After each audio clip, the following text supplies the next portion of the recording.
Yo, what's going on, guys? Welcome back to the channel. Hayden Croy here. Today we are actually going to be going over what mods we have done to the car so far. So I have owned the car now for about 6 months, I want to say. It just coming up on 6 months. It should be here in just a couple days. So I know I did a 2-month update, but now we're going to do a 6-month update, and a decent bit has changed, but not a whole lot. So I'll go in and show you guys what all we got, and I'm going to go through each part, and at the end I'm going to try and figure out all the prices and tally them up, and I'll try and throw that in, at least in the description somewhere. But let's go in and get started. Okay, so to start off, the car is lowered on Eibach lowering springs, stock struts still. It is also sitting on some Koenig ampliforms, 18 by 8.5, plus 35 offset. See if we can get a better shot in the sunlight.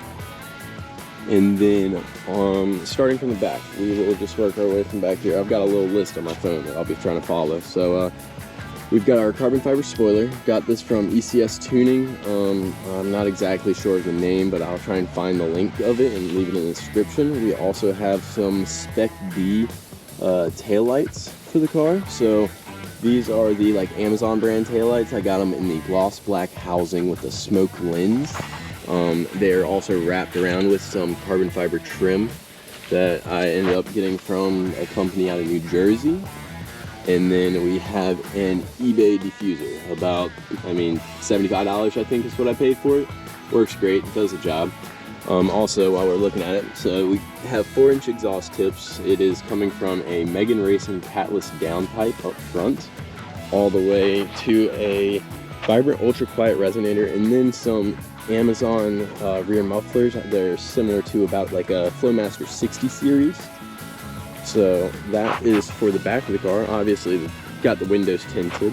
We also have these that we just installed, the carbon fiber mirror caps. And then wrapping around to the front, we also have carbon fiber trim on these headlights. These are aftermarket headlights as well. So both of the U's light up, and an eBay front wheel right down here.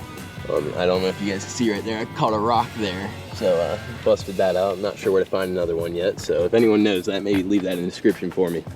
But that is basically it for the exterior of the car. Okay, so for the interior of the car, I'm going to start this up. We have the cob access port mounted right there. That is, we are using a Sneaky Tune on there, stage 2 Sneaky Tune on 93 octane.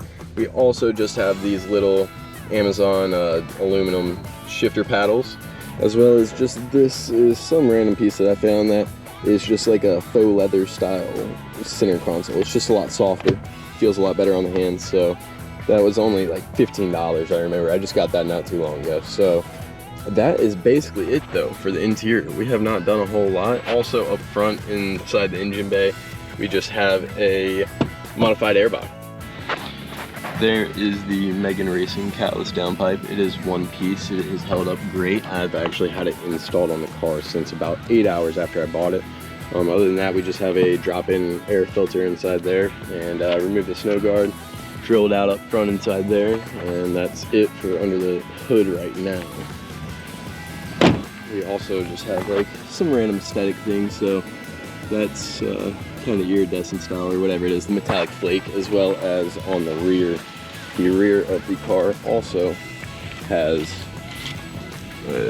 that on the emblem. So I just wanted to do something different. I just see everyone always just blacks out their emblem, so I figured I'd do my own thing. Alright guys, so that's basically going to be it for today's video, but I also just want to let you guys somewhat hear what this exhaust sounds like. You guys haven't heard it yet. It's previously it was just the Vibrant ultra quiet resonator that I had in there, but I just in this past week added on some rear mufflers just to abide by my state law. But so I will take it out of this little part, give it some gas, and let you guys what it hears like, or let you guys hear what it sounds like. Sorry about that.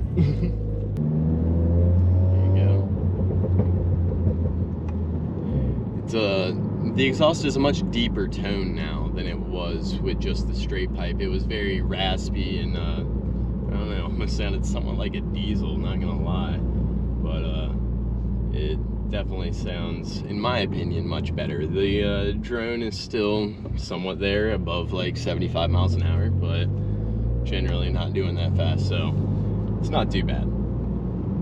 Also, for anyone who might be wondering about my fitment and whether or not I scrape it all, you definitely scrape some, but it's definitely manageable. You know, if you drive cautiously, or not even cautiously, just respectfully, you won't scrape very often. There's certain times you just can't avoid it with big bumps, whether or not your roads are good or not, but it's not bad. And also, yeah, you will three-wheel here every once in a while trying to get inside a steep driveway, but it's not too bad.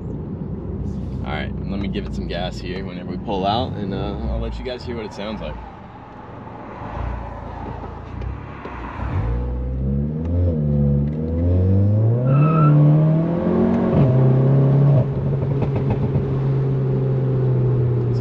It's much more tame than it was, but it sounds good. You know, loud's not always best, so in my opinion, I like the way it's set up right now.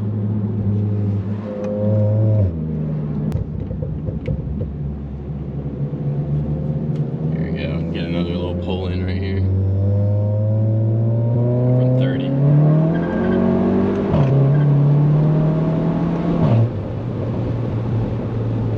So yeah, I don't know. You guys let me know what you think. I think it sounds great, but everyone has a different opinion. Obviously, it won't translate perfectly over the microphone, but I'm sure it'll give it a pretty accurate representation. So I'm gonna go home, figure out all these numbers as far as how much everything costs me, and I'll try and find as many links as I can to leave them in the description. But thank you guys for tuning in for another video. If you enjoyed this, make sure you hit that like button, hit the subscribe button, comment down below if you have any questions on anything, and I'll see you guys next week with another video.